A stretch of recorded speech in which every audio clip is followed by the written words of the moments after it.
বাংলাদেশে এমন কোন শক্তি নাই যে রাম মন্দির প্রতিষ্ঠা ঠেকায়। তোরা ঠিক করার কে? রাম মন্দির দেখা গেল কি দেখা গেল না? তোরা যদি রাম মন্দিরকে ভয় পাস, তোরা প্রয়োজনে পলাশ বাইতে যাস না, তোরা প্রয়োজন বোধে গাইবান্ধা থেকে অন্য জেলায় চলে যা। তত্ত্বাবধায়ক সরকারের যে উনি সরকার ছিলেন, তিনি জেলখানা থেকে সমস্ত সাম্প্রদায়িক শক্তিকে মুক্ত করে দিয়েছেন। আমার একটা রিসোর্ট আছে, সেই রিসোর্টটা হচ্ছে ডেইলি আমার 2 থেকে 3 লক্ষ টাকা ইনকাম হয়। ধর্ম মানুষের বিশ্বাসের সবচেয়ে পবিত্র জায়গা, কিন্তু যদি সেই বিশ্বাসেই হয়ে ওঠে প্রতারণার হাতিয়ার, যদি উপাসনালয়ের অন্তরালে লুকিয়ে থাকে এক ভয়ঙ্কর কাহিনী। গায়ে ধর্মের লেবাস, মুখে মানব সেবার বলি, আর অন্তরালে রাষ্ট্রতন্ত্রের নাম ভাঙিয়ে শত কোটি টাকার জালিয়াতি, এ যেন এক থ্রিলার সিনেমার গল্পকেও হার মানিয়েছে। খুলনা মহানগরীর দৌলতপুরে পবিত্র ফজরের নামাজের সময় মসজিদের ভেতর ঢুকে মুসল্লিদের উপর গুলিবর্ষণের ঘটনা, সুদূর ভারতের অরুণাচল প্রদেশে উগ্র হিন্দুত্ববাদী চাপের মুখে একযোগে 15টি মসজিদ সিলগালা করার খবর, এবং একই সমান্তরালে বাংলাদেশের গাইবান্ধায় বিপুল অর্থ ব্যয়ে একের পর এক আকাশচুম্বী দেবদেবীর মূর্তি নির্মাণের রহস্যময় নেপথ্য কাহিনী, সব মিলিয়ে দক্ষিণ এশিয়ার ভূরাজনীতি আর ধর্মীয় সম্প্রীতির আকাশে এখন এক ভয়ঙ্কর এবং রুদ্ধশ্বাস ঝড়ের পূর্বাভাস মিলছে। প্রতারক হরিদাস ওরফে তাওহিদ ইসলামের বিরুদ্ধে অনুসন্ধানী প্রতিবেদন। আসসালামু আলাইকুম দর্শক, গাইবান্ধা পলাশবাড়িতে রাম মন্দির নির্মাণ নিয়ে সারা দেশে আলোচনা এবং সমালোচনার ঝড় উঠেছে। দর্শক, মুসলিমরা বলতেছে রাম মন্দির নির্মাণের অর্থ কোথা থেকে আসলো, রাম মন্দির ভেঙে ফেলতে হবে। এদিকে হিন্দুরা বলতেছে না, রাম মন্দির ভাঙবো না, ওখানেই রাম মন্দির হবে। দর্শক, এ বিষয় নিয়ে বিস্তারিত গুরুত্বপূর্ণ সংবাদ নিয়ে হাজির হয়েছি। আজকের এই ভিডিওটি সম্পূর্ণ দেখার জন্য সকলের কাছে বিনীতভাবে অনুরোধ রইল। তো দর্শক, চলুন বিস্তারিত দেখে আসি। বাংলাদেশে এমন কোন শক্তি নাই যে রাম মন্দির প্রতিষ্ঠা ঠেকায়। তোরা ঠিক করার কে? রাম মন্দির দেখা গেল কি দেখা গেল না? তোরা যদি রাম মন্দিরকে ভয় পাস, তোরা প্রয়োজনে পলাশ বাইতে যাস না, তোরা প্রয়োজন বোধে গাইবান্ধা থেকে অন্য জেলায় চলে যা। তত্ত্বাবধায়ক সরকারের যে উনি সরকার ছিলেন, তিনি জেলখানা থেকে সমস্ত সাম্প্রদায়িক শক্তিকে মুক্ত করে দিয়েছেন। রামচন্দ্রের উপরে যে আঘাত এনেছে, আমি অত্যন্ত খুশি হয়েছি, কারণ তারা রামচন্দ্রকে ভয় পেয়েছে। আমি অত্যন্ত খুশি হয়েছি আজকে পলাশবাড়ি বাংলাদেশের মধ্যে নয়, আন্তর্জাতিক মন্দির হয়ে গিয়েছে। আন্তর্জাতিকভাবে সবাই জিজ্ঞাসা করছে যে সেইখানে মন্দির উদ্বোধন হলে সারা বিশ্ব থেকে রাম ভক্তরা সেইখানে যাবে। আমি মন্দির কমিটিকে আশ্বস্ত করেছি, আপনারা ভয় পাবেন না, আপনাদের কেউ কিছু বললে আমাদেরকে জানাবেন, প্রয়োজন বোধে ঢাকা অচল করে দিয়ে হলে আপনাদেরকে আমরা রক্ষা করব। রাম মন্দির পলাশবাড়িতেই হবে, তোরা থাকলে থাকবি, না থাকলে না থাকবি। রাম মন্দির প্রতিষ্ঠা হবে। এই বাংলাদেশে রাম মন্দির প্রতিষ্ঠা কেউ ঠেকাতে পারবে না। বাংলাদেশে এমন কোন শক্তি নাই যে রাম মন্দির প্রতিষ্ঠা ঠেকায়। আজকের এই ছাত্র এবং ছাত্র যুবদেরকে আমি ধন্যবাদ জানাই। সেই প্রতিবাদের সূচনা তারা আজকে করেছে এবং ঘোষণা দিয়েছে, যতদিন পর্যন্ত পলাশবাড়িতে রাম মন্দির নির্মাণ না হবে, ততদিন পর্যন্ত এই ছাত্র জনতা সারা বাংলাদেশে আন্দোলন করবে। যেহেতু তারা ঘোষণা দিয়েছে, আমি এই দেশের হিন্দু ছাত্র এবং যুবদেরকে চিনি, যেহেতু তারা ঘোষণা দিয়েছে, তারা এই ঘোষণার ফল না পাওয়া পর্যন্ত ঘরে ফিরবে না, এটা আমার বিশ্বাস। আজকে যে সাম্প্রদায়িক শক্তি আমাদের পরম পুরুষোত্তম ভগবান রামচন্দ্রের উপরে যে আঘাত এনেছে, আমি অত্যন্ত খুশি হয়েছি, কারণ তারা রামচন্দ্রকে ভয় পেয়েছে। আমি অত্যন্ত খুশি হয়েছি আজকে পলাশবাড়ি বাংলাদেশের মধ্যে নয়, আন্তর্জাতিক মন্দির হয়ে গিয়েছে। আন্তর্জাতিকভাবে সবাই জিজ্ঞাসা করছে যে সেইখানে মন্দির উদ্বোধন হলে সারা বিশ্ব থেকে রাম ভক্তরা সেইখানে যাবে। আমি আজকে আমার সাথে মন্দির কমিটির কথা হয়েছে, আমি মন্দির কমিটিকে তাদেরকে ভয় ভীতি দেখানো হচ্ছে, আমি মন্দির কমিটিকে আশ্বস্ত করেছি, আপনারা ভয় পাবেন না, আপনাদের কেউ কিছু বললে আমাদেরকে জানাবেন, প্রয়োজন বোধে ঢাকা অচল করে দিয়ে হলে আপনাদেরকে আমরা রক্ষা করব। আমি তাদেরকে কথা দিয়েছি, রাম মন্দির আপনারা প্রতিষ্ঠা করেছেন, রাম মন্দির হবে এবং আগের চাইতে অনেক সুন্দরভাবে রাম মন্দির হবে, সারা বাংলাদেশের লোক সেখানে যাবে। আজকে যে বাংলাদেশের যে সমস্যাটি, সেই সমস্যাটি কিন্তু আজকে নয়। এই বিগত তত্ত্বাবধায়ক সরকারের যে উনি সরকার ছিলেন, তিনি জেলখানা থেকে সমস্ত সাম্প্রদায়িক শক্তিকে মুক্ত করে দিয়েছেন। সেই সাম্প্রদায়িক শক্তিরাই আজকে জেলখানা থেকে মুক্ত হয়ে হিন্দু সম্প্রদায়ের পিছনে তারা উঠে পড়ে লেগেছে, যেন বাংলাদেশকে তারা হিন্দু শূন্য করতে চায়। আরে বোকা জানে না, যতদিন পর্যন্ত বাংলাদেশ থাকবে, ততদিন পর্যন্ত দেশে হিন্দুরা থাকবে, ততদিন পর্যন্ত দেশে রাম ভক্তরা থাকবে, ততদিন পর্যন্ত দেশে রামের পূজা হবে। প্রিয় সংগ্রামী বন্ধুগণ, রাম মূর্তি কতটুকু হবে, কত ইঞ্চি হবে, সেটা ঠিক করবে দেশের হিন্দুরা। তোরা ঠিক করার কে? রাম মন্দির দেখা গেল কি দেখা গেল না? তোরা যদি রাম মন্দিরকে ভয় পাস, তোরা প্রয়োজনে পলাশ বাইতে যাস না, তোরা প্রয়োজন বোধে গাইবান্ধা থেকে অন্য জেলায় চলে যা। রাম মন্দির পলাশবাড়িতেই হবে, তোরা থাকলে থাকবি, না থাকলে না থাকবি। আমার একটা রিসোর্ট আছে, সেই রিসোর্টটা হচ্ছে ডেইলি আমার 2 থেকে 3 লক্ষ টাকা ইনকাম হয়। ধর্ম মানুষের বিশ্বাসের সবচেয়ে পবিত্র জায়গা, কিন্তু যদি সেই বিশ্বাসেই হয়ে ওঠে প্রতারণার হাতিয়ার, যদি উপাসনালয়ের অন্তরালে লুকিয়ে থাকে এক ভয়ঙ্কর কাহিনী।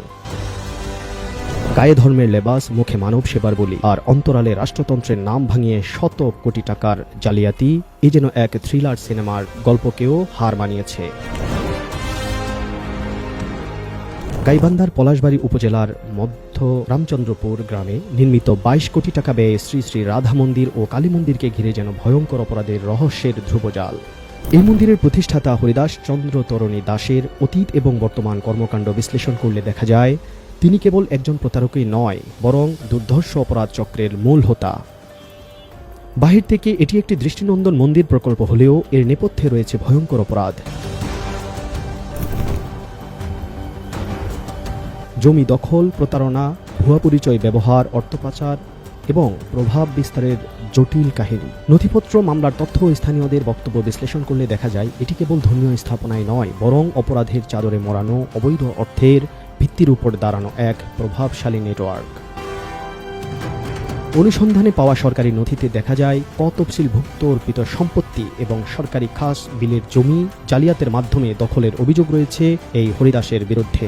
স্থানীয় গাইবান্ধা জেলার পলাশবাড়ী থানায় এই বিষয়ে জিআর মামলা রয়েছে। এছাড়া জলধারা সংরক্ষণ আইন 2000 উপেক্ষা করে বিল ভরাট করে সেখানে বিলাসবহুল রিসোর্ট ও স্থাপনা নির্মাণ করার অভিযোগ। এতে এলাকার পানি নিষ্কাশন ব্যবস্থা ব্যাহত হয়েছে এবং পরিবেশগত ক্ষতি হয়েছে বলে জানান স্থানীয় বাসিন্দারা। দর্শক, বহুরূপী হরিদাসের বিরুদ্ধে সবথেকে গুরুতর অভিযোগ রাষ্ট্রীয় ক্ষমতা ও ইসলাম ধর্মের পরিচয় বহন করে প্রতারণা। তদন্ত সংশ্লিষ্ট সূত্রে জানা যায় হরিদাস ওরফে তাওহিদ ইসলামের প্রতারণার কৌশল অত্যন্ত নিখুঁত। তিনি বিভিন্ন সময়ে নিজেকে ক্ষমতাচ্যুত সাবেক প্রধানমন্ত্রীর কার্যালয়ের প্রোটোকল অফিসার ও উচ্চপদস্থ সরকারি কর্মকর্তা, কখনো কখনো ভারতের গোয়েন্দা সংস্থার এজেন্ট বলে পরিচয় দিতেন। এক পর্যায়ে বনানী থানায় প্রতারণার মামলায় গ্রেফতার হন। সামাজিক যোগাযোগ মাধ্যমে উচ্চ পর্যায়ের রাজনৈতিক পরিবারের সদস্যদের সঙ্গে নিজের এডিট করা ছবি ব্যবহার করে প্রভাব বিস্তারের প্রমাণ পেয়েছে তদন্তকারীরা। গ্রামে হঠাৎ করে 22 কোটি টাকার স্থাপনা অর্থের বৈধ উৎস কি? এই প্রশ্ন থেকেই শুরু হয়েছে বড় ধরনের তদন্ত। বর্তমানে এই বিষয়টি সিআইডি ও দুদকের নজরদারিতে রয়েছে। অন্যদিকে জাতীয় রাজস্ব বোর্ডের কাছে বিপুল বিনিয়োগের বিপরীতে বৈধ অর্থের সন্তোষজনক কোনো তথ্য দেখাতে পারেননি। গোয়েন্দা সূত্র বলছে তার একাধিক ব্যাংক হিসাবে কোটি কোটি টাকার অস্বাভাবিক লেনদেনের তথ্য শনাক্ত করা হয়েছে। সম্প্রতি সামাজিক যোগাযোগ মাধ্যমে এক পোস্টে তিনি দাবি করেন প্রধানমন্ত্রী তারেক রহমানের সঙ্গে সৌজন্য সাক্ষাৎ করবেন। রাজনৈতিক বাস্তবতার সঙ্গে এই বক্তব্যের সামঞ্জস্যতা নিয়ে প্রশ্ন উঠেছে। স্থানীয়দের ভাষ্যমতে তিনি এই ধরনের পোস্ট দিয়ে পূর্বের ন্যায় প্রশাসন এবং সাধারণ জনগণের উপর প্রভাব বিস্তার করবেন। মন্দিরে ভক্ত সমাগমের অজুহাতে বড় পার্কিং ও আশপাশে সড়ক এবং জমি দখল নেওয়ার অভিযোগ উঠেছে। তদন্তে আরও উঠে এসেছে হরিদাস এই চক্রে একা নন, যুক্ত আছেন স্বাস্থ্য অধিদপ্তরের বহিষ্কৃত একজন ক্যাশিয়ার। এই চক্রের বিরুদ্ধে অভিযোগ রয়েছে ভুয়া ডিউ লেটার, টেন্ডারের মাধ্যমে সরকারি প্রকল্পের কাজ পাইয়ে দেওয়া, ভুয়া অস্ত্রের লাইসেন্স এবং সরকারি চাকরি প্রত্যাশীদের কাছ থেকে কোটি কোটি টাকা হাতিয়ে নেওয়া। স্থানীয় সচেতন মহলের প্রশ্ন, 2018 সালের একজন সাধারণ এসি মেকানিক ও সবজি বিক্রেতা কি করে শত শত কোটি টাকার মালিক হয়েছেন? অভ্যুত্থান পরবর্তী সময়ে সম্মিলিত সনাতনী জাগরণ জোটের ব্যানারে দেশকে অস্থিতিশীল করার জন্য আন্দোলনে অর্থায়নের পেছনে এই প্রতারকের সম্পৃক্ততা রয়েছে বলে দাবি করছেন স্থানীয়রা। স্থানীয় এক বাসিন্দা পরিচয় গোপন রাখা সত্ত্বে বলেছেন, আমরা শুনেছি সনাতনীদের ব্যানারে কিছু কর্মসূচিতে অর্থ দেওয়া হয়েছে, এর পেছনে অন্য কোনো উদ্দেশ্য আছে কিনা সেটি খতিয়ে দেখা উচিত। প্রিয় দর্শক, ধর্মের আড়ালে যদি লুকিয়ে থাকে প্রতারণা, তবে সেটি শুধু অপরাধ নয়, এটি বিশ্বাসের বিরুদ্ধে যুদ্ধ। এই বহুরূপী অপরাধীর মুখোশ কি পুরোপুরি উন্মোচিত হবে, নাকি অন্ধকারেই থেকে যাবে তার আসল পরিচয়? খুলনা মহানগরীর দৌলতপুরে পবিত্র ফজরের নামাজের সময় মসজিদের ভিতর ঢুকে মুসল্লিদের উপর গুলিবর্ষণের ঘটনা, সুদূর ভারতের অরুণাচল প্রদেশে উগ্র হিন্দুত্ববাদী চাপের মুখে একযোগে 15টি মসজিদ সিলগালা করার খবর এবং একই সমান্তরালে বাংলাদেশের গাইবান্ধায় বিপুল অর্থ ব্যয়ে একের পর এক আকাশচুম্বী দেবদেবীর মূর্তি নির্মাণের রহস্যময় নেপথ্য কাহিনী, সব মিলিয়ে দক্ষিণ এশিয়ার ভূরাজনীতি আর ধর্মীয় সম্প্রীতির আকাশে এখন এক ভয়ঙ্কর এবং রুদ্ধশ্বাস ঝড়ের পূর্বাভাস মিলছে। আপাত দৃষ্টিতে এই 3টি ঘটনাকে আলাদা মনে হলেও এদের ভিতরের মনস্তাত্ত্বিক যোগসূত্র এবং ক্রুশিয়াল টাইমিং খতিয়ে দেখলে যে কোনো সচেতন মানুষের কপালে চিন্তার ভাঁজ পড়তে বাধ্য। ঘটনার রোমহর্ষক ও রক্তাক্ত সূত্রপাত আজ রোববার ভোর 5:30টার দিকে বিএল কলেজ প্রধান সড়কের পাশে অবস্থিত ওয়েস্ট জোন পাওয়ার ডিস্ট্রিবিউশন কোম্পানির বিদ্যুৎ বিতরণ বিভাগ কার্যালয় জামে মসজিদে তখন ফজরের নামাজ শেষ হয়েছে। কয়েকজন মুসল্লি অত্যন্ত শান্ত পরিবেশে পবিত্র কোরআন তেলাওয়াত করছিলেন। ঠিক তখনই কোনো এক অজ্ঞাত এবং সুগভীর চক্রান্তের অংশ হিসেবে একদল সশস্ত্র দুর্বৃত্ত অতর্কিতভাবে মসজিদের ভিতরে প্রবেশ করে। পবিত্র ও নিরাপত্তার শেষ আশ্রয়স্থল মসজিদের ভিতরেই তারা এলোপাতাড়ি গুলিবর্ষণ শুরু করে। গুলির বিকট শব্দে কেঁপে ওঠে পুরো এলাকা। ঘটনাস্থলেই রক্তাক্ত অবস্থায় মেঝেতে লুটিয়ে পড়েন লোকমান হেকিম এবং আলম শেখ নামের দুই মুসল্লি। এর মধ্যে লোকমান হেকিম, যিনি পেশায় একজন স্থানীয় জ্বালানি তেল ব্যবসায়ী, তার শরীরে 4টি গুলিবিদ্ধ হয়। আশঙ্কাজনক অবস্থায় তাকে উদ্ধার করে প্রথমে খুলনা মেডিকেল কলেজ হাসপাতাল এবং পরে জরুরি ভিত্তিতে উন্নত চিকিৎসার জন্য হেলিকপ্টার অ্যাম্বুলেন্স যোগে ঢাকায় পাঠানো হয়। অপর আহত আলম শেখ বর্তমানে খুলনায় চিকিৎসাধীন। সিসিটিভি ফুটেজে একটি মোটরসাইকেলে আসা 3 আরোহীর সন্দেহজনক গতিবিধি ধরা পড়লেও পবিত্র উপাসনালয়ের ভিতরে এমন নৃশংস হামলার মোটিভ বা নেপথ্য কারণ নিয়ে পুরো খুলনা জুড়ে এখন তীব্র উত্তেজনা এবং চরম রহস্য দানা বেঁধেছে। ঠিক যখন বাংলাদেশের মাটিতে মসজিদের ভেতরে মুসল্লিদের উপর গুলিবর্ষণের মতো ন্যাক্কারজনক ঘটনা ঘটছে, ঠিক একই দিনে ভারতের উত্তর পূর্বাঞ্চলীয় রাজ্য অরুণাচল প্রদেশের রাজধানী ইটানগরে নেমে এসেছে মুসলিম সম্প্রদায়ের উপর রাষ্ট্রীয় নিপীড়নের এক কালো অধ্যায়। স্থানীয় উগ্র হিন্দুত্ববাদী সংগঠন অরুণাচল প্রদেশ ইন্ডিজেনাস ইউথ অর্গানাইজেশনের তথাকথিত অবৈধ স্থাপনা উচ্ছেদের দাবিতে ডাকা তীব্র ধর্মঘট ও চাপের মুখে পড়ে শেষ পর্যন্ত মাথা নত করেছে অরুণাচলের বিজেপি সরকার। জেলা প্রশাসনের এক বিতর্কিত ও বৈষম্যমূলক আদেশে রাজধানীর ঐতিহ্যবাহী জামা মসজিদ সহ একযোগে 15টি মসজিদ সিলগালা করে পুরোপুরি বন্ধ করে দেওয়া হয়েছে। মুসলিম সম্প্রদায়ের নেতারা অত্যন্ত ক্ষোভের সাথে অভিযোগ করেছেন যে এটি কোনো সাধারণ আইনি বা প্রশাসনিক উচ্ছেদ নয়, বরং এটি দীর্ঘ কয়েক মাস ধরে ইসলামিক প্রতিষ্ঠান, মক্তব এবং শিক্ষা কেন্দ্রগুলোর বিরুদ্ধে পরিচালিত একটি সুপরিকল্পিত ও বৃহত্তর রাষ্ট্রীয় অভিযানের চূড়ান্ত ও বিপজ্জনক রূপ। মসজিদের উপর যখন ঘরের ভেতরে এবং বাইরের এই সুনির্দিষ্ট আক্রমণ দৃশ্যমান, ঠিক তখনই বাংলাদেশের গাইবান্ধার অনগ্রসর এবং নদীভাঙ্গন কবলিত এক জনপদে তিল তিল করে গড়ে তোলা হচ্ছে এক বিশাল ও আন্তর্জাতিক মাস্টার প্ল্যানের কাঠামো। যেখানে সনাতন ধর্মাবলম্বীরা সংখ্যার বিচারে অত্যন্ত সংখ্যালঘু, সেখানে হঠাৎ করেই একের পর এক আকাশচুম্বী মূর্তি নির্মাণের এক অভূতপূর্ব কর্মযজ্ঞ শুরু হয়েছে। প্রথমে 28 ফুটের শিব মূর্তি, এরপর 53 ফুটের বিশাল কৃষ্ণমূর্তি নির্মাণের পর এবার অত্যন্ত সুকৌশলে শুরু হয়েছিল এক দানবীয় রাম মূর্তি নির্মাণের বিশাল কর্মযজ্ঞ। স্থানীয় সাধারণ মানুষ এবং মুসলিম জনগোষ্ঠীর মনে প্রশ্ন উঠেছে, দারিদ্র্যপীড়িত এই অঞ্চলের সাধারণ হিন্দু ধর্মাবলম্বীদের যেখানে মৌলিক চাহিদাই পূরণ হয় না, সেখানে এই বিশাল মূর্তিগুলো বানানোর জন্য প্রায় 17 কোটি টাকার বিপুল বাজেট কোথা থেকে এবং কার ইশারায় আসছে? সবচেয়ে চাঞ্চল্যকর এবং রুদ্ধশ্বাস তথ্যটি হলো, এই বিশাল নির্মাণ যজ্ঞের আড়ালে রয়েছে এক নাম না জানা বিদেশি বিশেষ গোষ্ঠীর সুদূর প্রসারী এবং রাজনৈতিক নীলনকশা। স্থানীয় প্রশাসনকে সম্পূর্ণ অন্ধকারে রেখে কোনো প্রকার আইনি অনুমোদন ছাড়াই এই মন্দির প্রাঙ্গণে বিগত মাসগুলোতে বিদেশি কূটনৈতিক এবং ঢাকাস্থ দূতাবাসের উচ্চপদস্থ কর্মকর্তাদের রহস্যময় ও লাগাতার যাতায়াত গোয়েন্দা মহলে এক চরম খটকা তৈরি করেছে। অনেকে আশঙ্কা করছেন, এই জনপদে হিন্দু মুসলিমদের দীর্ঘদিনের চেনা সাম্প্রদায়িক সম্প্রীতিকে ইচ্ছাকৃতভাবে নষ্ট করে একটি বড় ধরনের দাঙ্গা বা ভূরাজনৈতিক অস্থিরতা তৈরি করার জন্যই এই মূর্তিগুলোকে একটি অশুভ ট্রোজান হর্স বা ছদ্মবেশী ধ্বংসাত্মক হাতিয়ার হিসেবে ব্যবহার করা হচ্ছে। তীব্র গণ অসন্তোষ আর গোয়েন্দা রিপোর্টের ভিত্তিতে শেষ পর্যন্ত গত 11 জুন স্থানীয় প্রশাসনের হস্তক্ষেপে চলমান রামমূর্তি নির্মাণের কাজ আপাতত স্থগিত করলেও এই বিশাল ষড়যন্ত্রের ধোঁয়াশা কিন্তু বিন্দুমাত্র কাটেনি। এই পুরো থ্রিলারের পর্দার পেছনের মূল খলনায়ক বা কারিগর হলেন হরিদাস চন্দ্র তরণী, যার আসল পরিচয় এবং জীবন বৃত্তান্ত যে কোনো গোয়েন্দা উপন্যাসকেও হার মানাবে। এই হরিদাস চন্দ্র তরণী একসময় এয়ার কন্ডিশন মেকানিক বা এসি মেকানিকের কাজ করতেন। এই কাজ করতে গিয়ে তিনি খোদ গণভবনের অন্দরে অবাধ যাতায়াতের লাইসেন্স পেয়েছিলেন। শুধু তাই নয়, অতীতে নিজের আসল পরিচয় লুকিয়ে মুসলমান সেজে বড় ধরনের জালিয়াতি ও প্রতারণার অভিযোগে এলিট ফোর্স র্যাবের হাতে হাতকড়া পড়ে জেলেও যেতে হয়েছিল এই বিতর্কিত ব্যক্তিকে।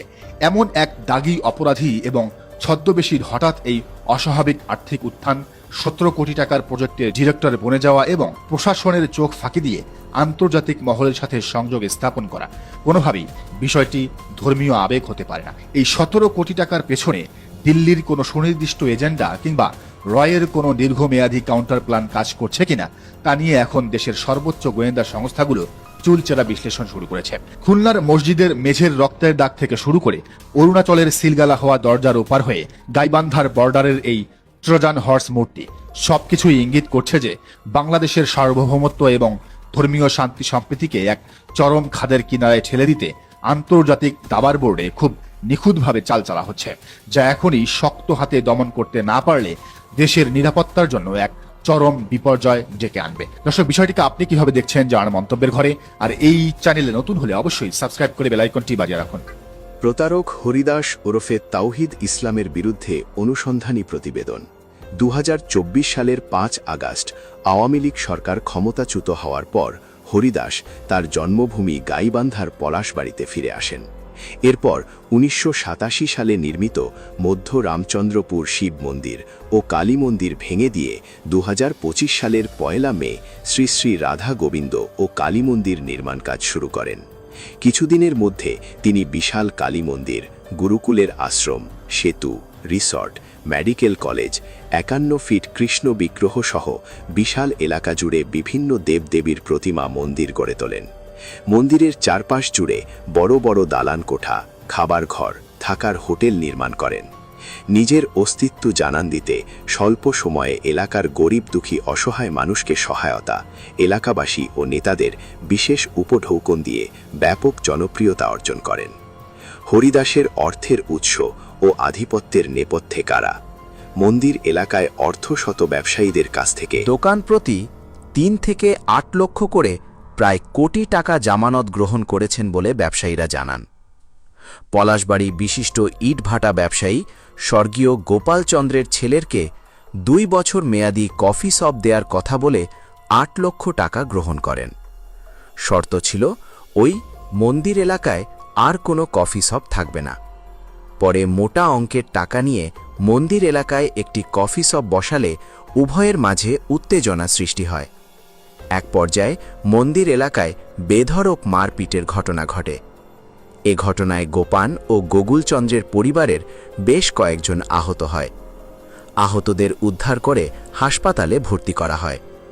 পরে উভয় পক্ষকে ডেকে নিয়ে গাইবান্ধার 3 আসনের মাননীয় জাতীয় সংসদ সদস্য আবুল কাউসার মো নজরুল ইসলাম লেবু মাওলানাকে নিয়ে পলাশবাড়ি থানায় একটি বৈঠক অনুষ্ঠিত হয়। বৈঠক চলাকালে হরিদাস পুলিশের লাঠি কেড়ে নিয়ে থানায় মব সৃষ্টি ও উত্তেজনা সৃষ্টি করে। যদি পরে সংসদ সদস্য ও থানার অফিসার ইনচার্জের মাধ্যমে কফি শপের জামানত ফেরত দেওয়ার শর্তে বিষয়টি নিষ্পত্তি হয়। হরিদাসের নেতৃত্বে পলাশবাড়ি উপজেলায় চেঞ্জ অফ হিন্দু ফাউন্ডেশন নামে একটি সংগঠন তৈরি করা হয়। এই সংগঠনের সদস্য হতে 1001 টাকা করে অনুদান গ্রহণ করা হয়। বর্তমানে এই সংগঠনে প্রায় 5000-এর অধিক সদস্য রয়েছে। এই সংগঠনের সদস্য সংগ্রহের ফি 5 কোটি টাকা সহ অনুদানের অর্থের কোনো হিসাবের স্বচ্ছতা ও জবাবদিহিতা নেই বলে সনাতন ধর্মাবলম্বী বেশ কয়েকজন নেতা জানান। হরিদাসের গ্রেফতার ও দুর্নীতির সব ঘটনা অনুসন্ধান এবং পূর্বের গণমাধ্যমে প্রকাশিত ভিডিও শেয়ার করায় শারদীয় দুর্গাপূজার দশমীর দিনে জনৈক সাংবাদিককে থানায় নিয়ে মানসিক নির্যাতন চালায় হরিদাস। পাশাপাশি সাংবাদিককে গ্রেফতার করা না হলে দুর্গাপূজার প্রতিমা বিসর্জন করবে না মর্মে বেঁকে বসেন। পরে সনাতন ধর্মাবলম্বী নেতাদের মধ্যস্থতায় রাষ্ট্রের বৃহত্তর স্বার্থে ওই সাংবাদিকের শেয়ার করা ভিডিও মুছে দিলে পুলিশ সাংবাদিককে ছেড়ে দেয় এবং প্রতিমা বিসর্জন দেওয়ার সিদ্ধান্ত গ্রহণ করা হলে নির্ধারিত সময়ের মধ্যে প্রতিমা বিসর্জন দেয়া হয়। এরপর পলাশবাড়ি কেন্দ্রীয় মহাশ্মশানের দখল নিয়ে মরিয়া হয়ে ওঠেন হরিদাস। একাধারে 30 বছরের অধিক সময় দায়িত্ব পালন করা বাংলাদেশ পূজা উদযাপন পরিষদ পলাশবাড়ি উপজেলা সাহা সভাপতি ও বাংলাদেশ পূজা উদযাপন পরিষদের সভাপতি শ্রী দিলীপ চন্দ্র সাহাকে মিডিয়া হ্যারেস করে রাঙামাটি মহাশ্মশান দখল নেয়। ফলে প্রবীণ হিন্দু ধর্মাবলম্বী নেতাদের মাঝে চাপা ক্ষোভ ও হতাশার সৃষ্টি হয়। তবে অর্থের উৎস, আয় ব্যয়ের সঙ্গতি অসঙ্গতি আছে কিনা তা খতিয়ে দেখার দাবি জানিয়েছে সুশীল সমাজ, সনাতনী নেতারা ছাড়াও বিভিন্ন শ্রেণী পেশার মানুষ। 2025 সালের 26 অক্টোবর হরিদাসবাবুর শ্রী শ্রী রাধা গোবিন্দ ও কালী মন্দিরের 3 টন ওজনের প্রায় 51 ফুট উচ্চতার কৃষ্ণমূর্তি বা বিগ্রহের আনুষ্ঠানিক উদ্বোধন করেন ভারতীয় সহকারী হাইকমিশনার শ্রী বনোজ তিমার ও তার শ্রী মতি রোজি কুমার। এ সময় জেলা বিএনপির সভাপতি অধ্যাপক ডক্টর সৈয়দ মইনুল হাসান সাদিক সহ জেলা ও উপজেলা বিএনপির নেতৃবৃন্দ উপস্থিত ছিলেন। তো সম্মানিত দর্শক শ্রোতা, আশা করি সম্পূর্ণ ভিডিওটি দেখেছেন এবং সবকিছু বুঝতে পেরেছেন।